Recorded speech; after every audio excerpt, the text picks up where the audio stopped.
Today, we're discussing all of the Alpha 20 update news that we received in the 4th dev stream for 7 Days to Die. Now, we've got a lot of info to cover and no time to waste, so let's get to it. With the release of the Alpha 20 update just around the corner, the Fun Pimps held their 4th developer stream for 7 Days to Die. This stream focused on environment art, weapons, as well as some character animations. Now, generally speaking, these dev streams have pretty much been show and tell sessions. They show us what we have to look forward to and give us a basic outline or basic description of that new change. And the first 3 dev streams were able to maintain a healthy balance between show and tell. However, I cannot say the same for number 4. In my opinion, this developer stream was way too much tell and just not enough show. While we did get glimpses at some of the new stuff coming in Alpha 20 during this stream, a majority of the time went into focusing on some of the more technical aspects of this update. As the old saying goes, ladies and gentlemen, nobody likes to see how the sausage is made. And in my opinion, this stream focused a little bit too much on how that sausage is made. Now, don't get me wrong, I truly appreciate the time and hard work that the Fun Pimps are putting into this update. And I personally understand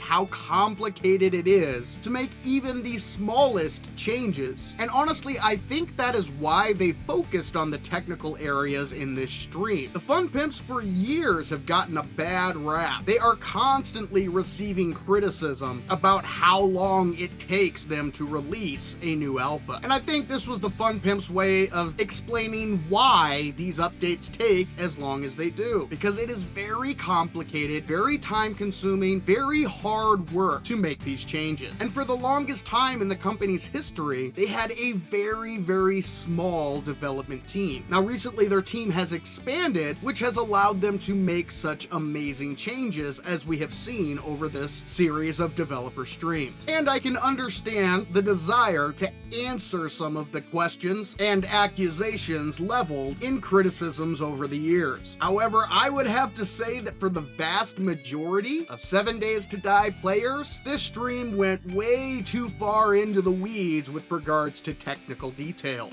The first section of this stream was a lot of tech talk. Again, like I said, way too much tell and not enough show. But it all boils down to basically this. The Fun Pimps have some new tools and new techniques at their disposal, which allowed them to make 7 Days to Die much more visually stunning, appealing, and immersive without having to sacrifice performance. By utilizing these new tools and techniques, as well as working directly with the Unity developers, the Fun Pimps were able to achieve their goal of vastly improving the visuals and the immersion without making 7 Days to Die too taxing with regards to resources. They stated that if you can run Alpha 19 on your current rig, you should have no problem whatsoever running Alpha 20. We next got a glimpse at some of the new environment art coming in Alpha 20, and honestly, a vast majority of this is stuff that we've already seen. A lot of these screenshots have already been released in one way or another by the Fun Pimps. However, we did get a look at the new double doors in action, and it was also confirmed that players will now be able to shoot through the holes in the doors. It was definitely immersion breaking, seeing a giant gaping hole in a door, pointing your weapon at the hole, firing, and the hole magically blocking your bullet. But in Alpha 20, that has been changed. The next section of this stream focused on weapons. The art team has been hard at work developing new models for not only the existing weapons, but also models for the brand new pipe weapons coming in Alpha 20. One thing I really loved about this section of the stream is the new models for the weapon modifications. These things are really cool. In a post-apocalyptic world, your average survivor is not going to have access to those pristine, manufacturer-made weapons modifications. The survivor would just have to make do with whatever he or she could get their hands on. And the new mod models demonstrate just